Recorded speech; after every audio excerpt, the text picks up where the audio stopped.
आज तुम जानोगे कि एक हफ्ते में 100 घंटे से ज्यादा काम कैसे करें और ये 30, 40 या 80 घंटे की जगह 100 घंटे की मेहनत करना ही क्यों जरूरी है। इसका जवाब भी आपको अभी मिलने वाला है। देखो, तुम सब कुछ ना कुछ बनना चाहते हो। कोई होगा जिसे क्रिकेटर बनना होगा, तो दोस्त 10-15 घंटे की प्रैक्टिस से कुछ नहीं होगा। कोई होगा जिसे IAS बनना होगा, उसे कहना चाहूंगा दोस्त 4-5 घंटे की पढ़ाई से कुछ नहीं होगा। कोई होगा जिसको बिजनेसमैन, एंटरप्रेन्योर या शायद कोई ऐसा होगा जिसने इस साल की गवर्नमेंट एग्जाम को टारगेट किया होगा। तो उन सबसे कहना चाहता हूँ कि 10, 20 या 30 घंटे काम करने से कुछ भी नहीं होगा। सिर्फ भीड़ का हिस्सा बनकर रह जाओगे। गधा मजदूरी वाली जिंदगी रह जाएगी बस।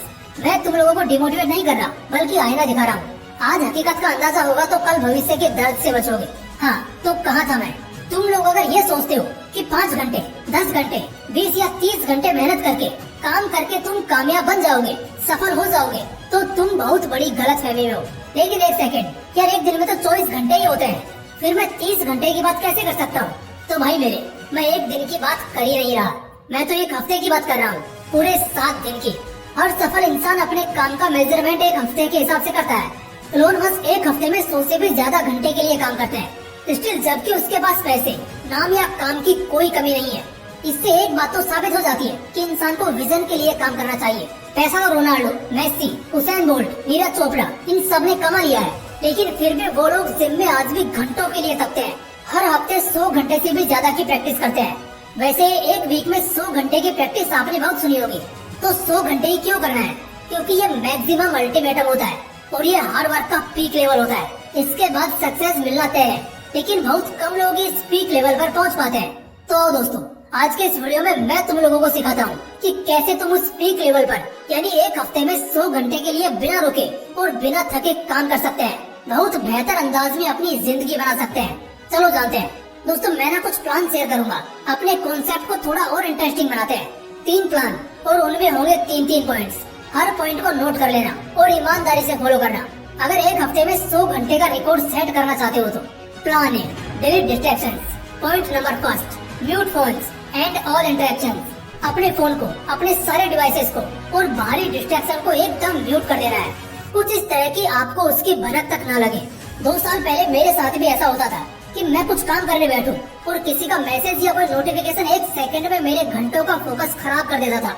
तो ऐसे में फोन्स को स्पेशल तौर पर शांत रख देना है, जिससे जब आप चाहो तभी उसे इस्तेमाल करो, अदरवाइज आपको उसकी एक भनक तक ना लगे। सेकंड पॉइंट, किल लेजीनेस। अगर 100 घंटे काम करना है ना, तो दूसरी सबसे बड़ी चीज जो बहुत बड़ा कांटा है रास्ते का, उसे हटाना होगा, और वो है आलसपन। तो बेड छोड़ दो। रात को 9 या 10 बजे से लेकर सुबह 6 बजे तक बस इसी बीच तुम बेड पर होने चाहिए।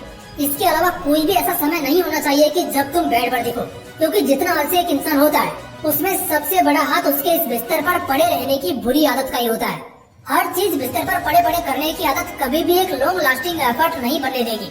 इसके अलावा हर वो चीज जिससे बॉडी को आराम मिलता है, चाहे वो मसालेदार खाना हो, सोना हो, सोफा या बेड हो, म्यूजिक भी क्यों ना हो, तुम सबको 0% लेजीनेस के साथ रहना होगा, तभी काम सेट होगा boss. Third point, be physically and mentally healthy. देखो, बिना थके, बिना बोर हुए और बिना किसी तकलीफ या कष्ट के हमें बहुत लंबा काम करना है। तो ऐसे में बॉडी का फिजिकली फिट होना बहुत जरूरी है। बॉडी को अच्छा डाइट दो, हेल्दी डाइट। मसालेदार या बाहर के खाने से बचो और बॉडी को मौसम में रखो। रेगुलर बेस पर एक्सरसाइज करते रहो और हर तरह से फिजिकली और मेंटली फिट रहो। मेडिटेशन करो, मेंटल हेडेक से बचो और हर तरह से खुद को काम करने के स्टेट में रखो। तो चलिए दोस्तों, प्लान ए के बाद आगे बढ़ते हुए जानते हैं प्लान बी के बारे में। Plan B, focused mode. First point, focus is easy. अब क्योंकि इतना सारा डिस्ट्रैक्शन हट चुका है, तो फोकस करना बहुत आसान हो जाएगा। अब तुम खुद सोचो ना, अगर तुम्हें छोड़कर एक कमरे में 10 लोग हैं एंड जस्ट सपोज अगर उसमें से 9 लोग बाहर निकल जाते हैं, तो फिर झक माराकर तुम्हें उस बचे हुए एक इंसान से ही बात करनी पड़ेगी, उससे ही घुलना मिलना पड़ेगा। ठीक उसी तरह जैसे अगर तुम्हारी जिंदगी से सारे डिस्ट्रैक्शन चले गए, तो सिर्फ तुम्हारा ध्यान अपने प्रोडक्टिव और कामों की चीजों पर रहेगा। इसलिए आपसे अपने काम पर और वो काम जिसके लिए तुम अब हर रोज के घंटों देने वाले हो, उस पर तुम्हारा ध्यान करना आसान हो जाएगा। Second point, show right direction to your focus. देखो, अब क्या होता है ना, कुछ लोगों को अकेले कमरे में बंद कर दो तो वो सो जाएंगे, कुछ परेशान हो जाएंगे, कुछ बस खाली बैठ जाएंगे, तो कुछ काम करने लग जाएंगे। हमें ना वो चौथा वाला इंसान बनना है और काम करने लग जाना है। अभी मैंने ये एग्जांपल क्यों दिया, क्योंकि देखो, तुम्हारी जिंदगी से सारा डिस्ट्रैक्शन तो हट गया है, तुम्हारी जिंदगी में अब फोकस करना भी आसान हो गया है। लेकिन प्रॉब्लम ये है ना दोस्त, कि अब उस फोकस को सही दिशा में ले जाना है। अब यहाँ से भटकना या मचलना नहीं है। अगर तुम्हारे हाथ में गाड़ी दे दी जाए जो कुछ सेकंड में ही 100 की रफ्तार पकड़ लेती है और तुम्हें तुम्हारी मंजिल तक पहुँचना है, लेकिन क्या फायदा अगर तुम गाड़ी को उल्टा या गलत रास्ते पर चला रहे हो? फिर क्या तुम्हें तुम्हारी मंजिल मिलेगी? नहीं मिलेगी, और शायद मिल भी जाए तो बहुत देर हो जाएगी। इसलिए अपने उस फोकस को सही डायरेक्शन में ले जाओ। Third point, focus on single passion. एक लक्ष्य, एक आग, एक जिद और सब पर इकलौता ध्यान। ये तुम्हें बहुत बहुत कामयाब बना देगा। एक पैशन है ना तुम्हारा, जिसके लिए तुमने एक हफ्ते के 100 घंटे काम करने का ठाना है, तो बस फिर अब वो एक हफ्ता बिना टस से मत लिए, बाज की नजर के साथ सिर्फ उस एक पैशन पर फोकस करना है। वही एक पैशन जिसमें तुम्हें महारत हासिल करनी है। एक पैशन, इकलौता फोकस, बात खत्म और तुम्हारी कामयाबी की कहानी शुरू। Plan C, deep hard work mode. First point, timeless hard work. Recently मेरा सचिन तेंदुलकर, जिन्हें all time god of the cricket का खिताब मिला है, वो कहते हैं कभी भी आप मेहनत करते हो, चाहे फील्ड पर या अपने पैशन में, घड़ी को नहीं देखना है कि मैंने 3 घंटे प्रैक्टिस किए, 4 घंटे मेहनत की। ये नहीं करना है। जो भी आप मेहनत करोगे दिल से करोगे, पूरे मन से करोगे, और चाहे सुबह से शाम हो जाए आपको वक्त का पता ना चले, बस इतना डूब कर करोगे। दोस्तों एग्जैक्टली यही करना है आप सभी को, समय देखे बिना और बिना इसकी परवाह किए कि कितने बज रहे हैं। डूबे रहो अपनी मेहनत के समुद्र में, क्योंकि इसी में बेशुमार मोती मिलेंगे जो तुम्हारी किस्मत चमका देंगे।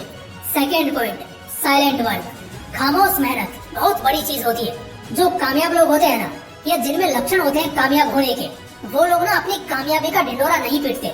वो लोग खामोश मेहनत करते हैं, शांत रहकर बस अपने फील्ड में अपने पैशन और टारगेट पर काम करो। साइलेंट रहने के वैसे तो बहुत सारे बड़े बड़े फायदे हैं, लेकिन 3 मेन फायदे बताता हूँ। पहला कि कोई नजर नहीं गड़ाएगा, ना डिस्टर्ब कर पाएगा। दूसरा कि ना तुम खुद डिस्ट्रैक्ट हो पाओगे। तीसरा, जो आग होगी ना सीने में, वो बुझेगी नहीं, और मोटिवेशन और एनर्जी की कोई कमी नहीं होगी। Third point, champion smart work. ऐसे ऐसे रास्ते बनाओ जो बहुत जल्दी तुम्हें शिखर तक पहुंचा दें। जितने स्टेप्स तुम्हें अब तक मालूम पड़े हैं, अगर उतने तुमने एग्जीक्यूट कर लिए तो ऐसे ही चीजें तुम्हारे लिए आसान हो जाएंगी। तुम्हें अपने आप ऐसे ऐसे मौके दिखने लग जाएंगे जो तुम्हारा बहुत सारा वक्त बचा लेंगे, और इसी को तो स्मार्ट वर्क कहते हैं। तो चैंपियंस की तरह स्मार्ट वर्क करना है, बॉडी और टाइम के साथ साथ दिमाग का, बुद्धि का भी इस्तेमाल करना है। दोस्तों आज का ये वीडियो बहुत ज्यादा स्पेशल था। हमने एक बहुत बड़ी प्रॉब्लम को सोल्व किया, जिसे जानने और समझने में शायद घंटों का पॉडकास्ट लगता, जिसे हमने कुछ ही मिनटों में सीख लिया है। तो बस फिर वीडियो को लाइक करना और अपने दोस्तों के साथ जरूर शेयर करना। बाकी फिर मिलते हैं इसी तरह के एक और बवाल वीडियो के साथ। जय हिंद, जय श्री कृष्णा।